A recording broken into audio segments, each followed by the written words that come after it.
네, 안녕하십니까. 신한금융투자 서면 PWM 라운지 이호석 대리입니다.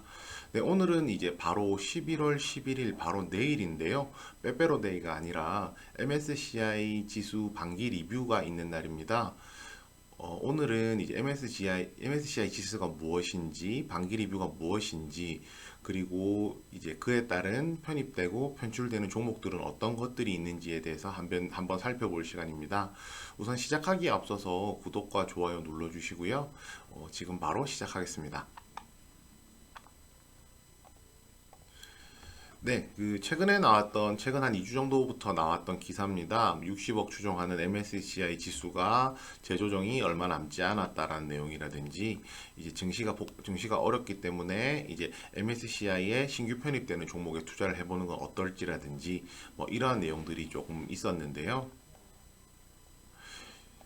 여기서 이야기하는 MSCI 지수라는 것은요, 이제 모건 스탠리 캐피털 인터내셔널 인덱스 해서 이제 MSCI 지수라고 저희가 표현을 하고 있습니다. 네, 이게 좀 이렇게 설명하면은 좀 다소 복잡할 수도 있을 것 같아서 그냥 좀 간단하게 설명드리면요.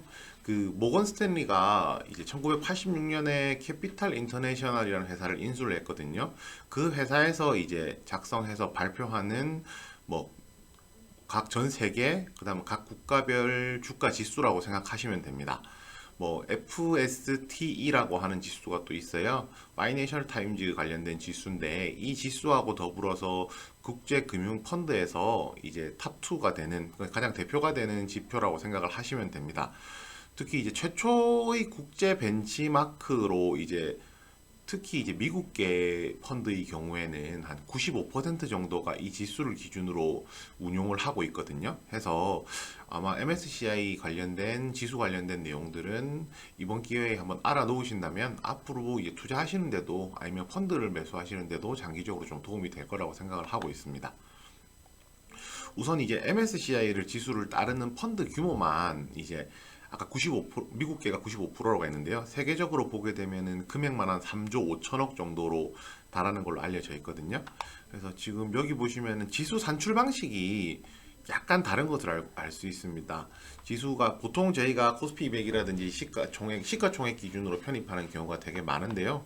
MSCI 같은 경우에는 유동주식수로 지금 하고 있습니다.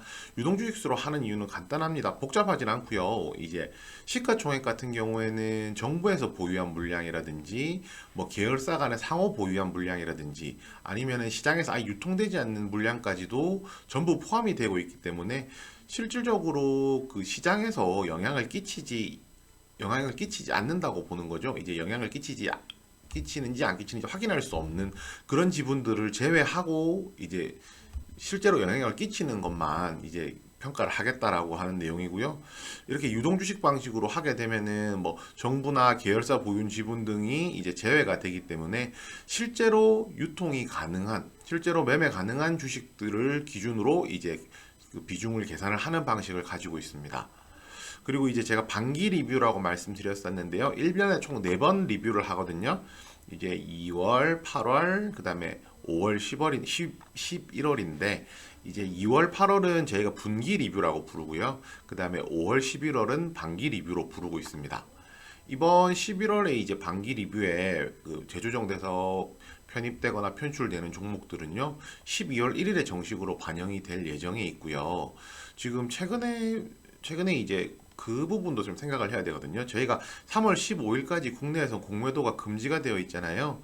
그렇기 때문에 이제 리밸런싱을 하게 되면 이 효과가 좀 더 이전보다는 증대되는 효과가 있다는 것이 조금 밝혀지고 있습니다.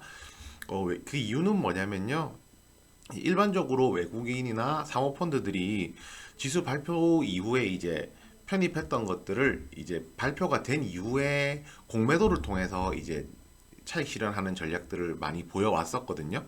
그런데 지금 현재 3월 15일까지 공매도가 중단이 되어 있기 때문에 금지가 되어 있기 때문에 매수를 편입을 하고 나면 이제 공매도를 할 수가 없어서 오히려 리밸런스 효과가 더 늘어나는 것을 조금 알 수가 있습니다.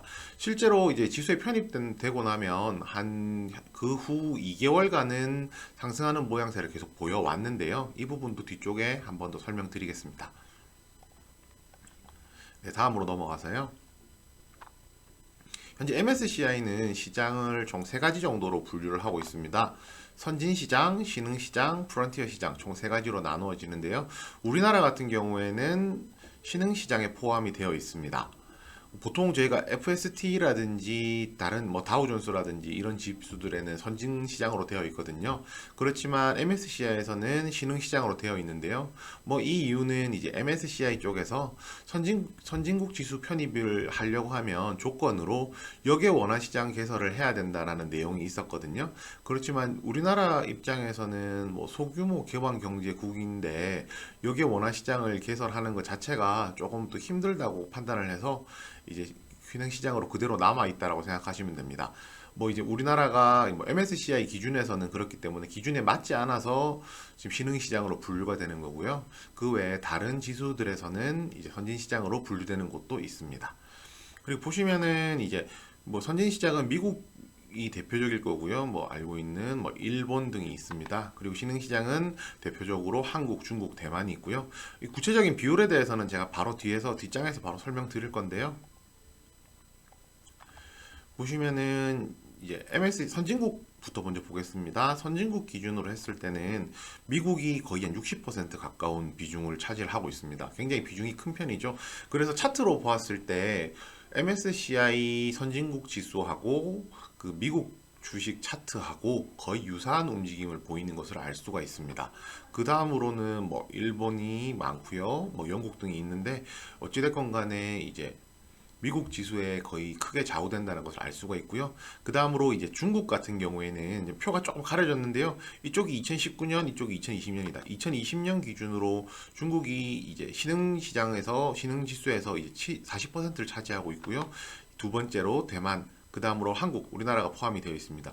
이 세 개 국가를 합치게 되면은 거의 한 65% 정도 차지를 하고 있거든요. 그렇기 때문에 이 세 국가가 신흥시장 그 지수에 있어서는 가장 큰 영향을 끼치고 있다라고 생각하시면 됩니다. 이게 가장 궁금하실 내용일 텐데요. MSCI 11월 반기에 이제 반기 변경에 편출되고 편입되는 종목들에 대한 내용입니다. 뭐 첫 번째로 이제 대표적으로 SK 바이오팜이 편입이 예상이 되고 있고요.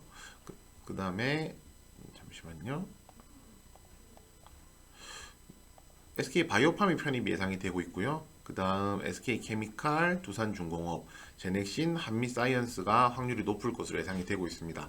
반대로 편출되어서 나갈 종목은요. 포스코 인터내셔널, 한국가스공사, BNK 금융지주, 오뚜기, 롯데지주 등이 지금 예상이 되고 있는데요. 제가 옆에다가 조금 표시를 해놓았습니다. 어차피 MSCI에서는 이러한 내용들 어떤 요건들이 있는지 밝혀주고 있지 않기 때문에 저희가 구체적으로 확인을 할 수는 없습니다. 그렇지만 추정되는 요건이 한 두 가지 정도인데요.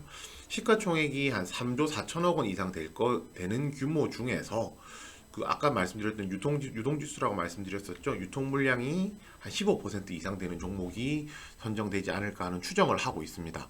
여기에 해당되는 지금 종목들을 보았을 때 지금 대표적으로 지금 SK바이오팜, SK케미칼, 이제 두산중공업이 조금 유력할 것으로 보이는데요. 지금 여기서 제가 마지막에 써놓은 전월 10거래일 중 이제 무작위 선정이라는 거 어떤 말이냐면 여기에 해당하는 요건들을 그 11월에 리밸런싱을 하게 되면 전월이죠. 10월 달 마지막 10거래일, 그러니까 지난달 10월 19일부터 30일 사이에 이제 있었던 거래 중에서 하루를 찍어서 이 조건에 해당이 되는지 안 되는지 확인을 해서 이제 선정이 되도록 되어 있습니다. 그래서 이런 부분 조금 생소할 수 있는 부분이라서 뭐 참고하시면 좋을 것 같고요. 뭐 여기 선정된 종목들에 대해서 조금 이제 이 말씀을 나눠보면요. 그 전에 이거부터 이야기를 할게요. 일단은 지금 MSCI 지수의 패시브 추적 자금이 한 60조 정도 60조 정도 되거든요. 그렇기 때문에 이제 여기에 편입이 된다면 모건 스탠리에서 자동적으로 해당 종목을 매수하고 편출되는 종목은 매도를 하게 되어 있습니다. 그렇기 때문에 뭐 이제 패시브 자금이 들어오게 되는데요. 여기서 나오는 부가적인 효과가 뭐냐면 지수에 포함이 되게 되면서 패시브 자금이 들어오게 되면 뒤이어서 액티브 자금도 들어오게 됩니다. 액티브 자금은 이제 아까 말씀드렸듯이 이제 MSCI 지수라는 것이 미국 펀드의 기준이잖아요. 그렇기 때문에 MSCI 지수를 기준으로 포트폴리오를 구성할 경우에 그리고 이제 이 종목들은 어느 정도는 또 펀더멘탈이 입증이 됐다라고 보기 때문에 아무래도 투자 액티브 자금 또한 투자 유입 효과가 조금 더 클 것이라고 판단을 하고 있고요. 앞서서 제가 말씀드렸었는데 이제 종목 발표하기 45일 전부터 발표일까지 가격이 많이 움직이고요. 예상 편입 종목으로 많이 움직이게 되고요. 발표 이후부터 실제로 편입이 되는 11월 11일부터 12월 1일까지 실제로 편입되는 사이에도 시장 대비했을 때 아웃퍼폼 초과 수익률을 보이고 있습니다. 저희는 앞쪽은 지금 지나갔기 때문에 편입 이후에 나오는 이러한 아웃퍼폼 하는 초과 수익률에 대해서 저희가 조금 관심을 가져봐야 될 것 같고요. 세 가지 좀 유력한 종목 세 가지 말씀드렸었는데 우선 SK 바이오팜 같은 경우에는 그 상장하고 3개월 지났잖아요. 그러면서 기관 투자자가 의무 보호 확약이 되어 있는 락업되어 있는 물량들이 풀릴 거예요. 그게 풀린다면은 유통 가능 물량이 한 15.3% 정도 계산이 된다고 합니다. 그렇게 되면은 시총도 12조가 넘고 유통 물량도 15%가 넘기 때문에 상대적으로 확률이 높다는 거고요. SK케미칼 같은 경우에는 시총이 한 4조 2,600억 그리고 두산중공업이 3조 5,800억. 이거는 10월 말 기준입니다. 저희가 10월 19일부터 30일 사이에서 날을 찍어서 했기 때문에 일단 말 기준으로 계산을 했어요. 이렇게 되면은 이런 종목들이 가능성이 조금 높고요. 제넥신 같은 경우에는 시가총액에서 약간 다소 부족한 게 아닌가 하는 의견이 있어서 증권사마다 편입 대상에 포함되는 회사도 있고 포함되지 않는 회사도 있었습니다. 그래서 만약에 지금 이대로 된다면 SK 바이오팜 같은 경우가 신규 편입 자금이 1167억, 그 다음에 SK 케미칼이 1794억, 그 다음 두성중공업이 1304억 정도 자금이 유치가 되거든요. 자금 투입되거든요. 그렇기 때문에 이러한 종목들에 대해서 조금 주목해 보실 필요가 있고요. 편출되는 종목은 당연히 아시다시피 해당 그만큼의 자금이 빠져나가기 때문에 투자하실 때 있어서 조금 더 유의하시는 게 더 낫다고 생각을 하고 있습니다. 마지막으로 정리를 하면요. 그 MSCI 지수는 11월 11일 내일 한국 시간으로 발표가 되게 되고요. 12월 1일에 그 편입이 정확하게 되게 됩니다. 편입되는 예상되는 종목은 SK바이오팜, SK케미칼, 두산중공업, 제넥신, 한미사이언스 등이 있고요. 현재 증권사에서 나오는 리포트 등을 통해서 추정되는 요건으로 보았을 때 시가총액 3조 4천억 이상의 유통 물량이 한 15% 이상 되어야 되기 때문에 가장 유력해 보이는 종목은 SK바이오팜, SK케미칼, 두산중공업입니다. 내일 저도 굉장히 기대가 많이 됩니다. 과연 어떤 종목이 들어갈지 저도 궁금한데요. 어떤 종목이 들어갈지 댓글로 맞춰주셔도 좋고요. 아니면 궁금하시거나 혹시나 더 디테일하게 알고 싶으신 내용이 있으시면 댓글로 달아주시면요. 제가 댓글로 답변 드리거나 아니면 영상으로 다시 한번 촬영해서 공유하도록 하겠습니다. 우선 마치기 전에 시청자분들이 그 구독과 좋아요를 눌러주시면 제가 영상 제작하는데 큰 힘이 되니까요. 꼭 구독과 좋아요 눌러주시고요. 이상 지금까지 신한금융투자 서면 PWM 라운지의 이호석 대리였습니다. 감사합니다.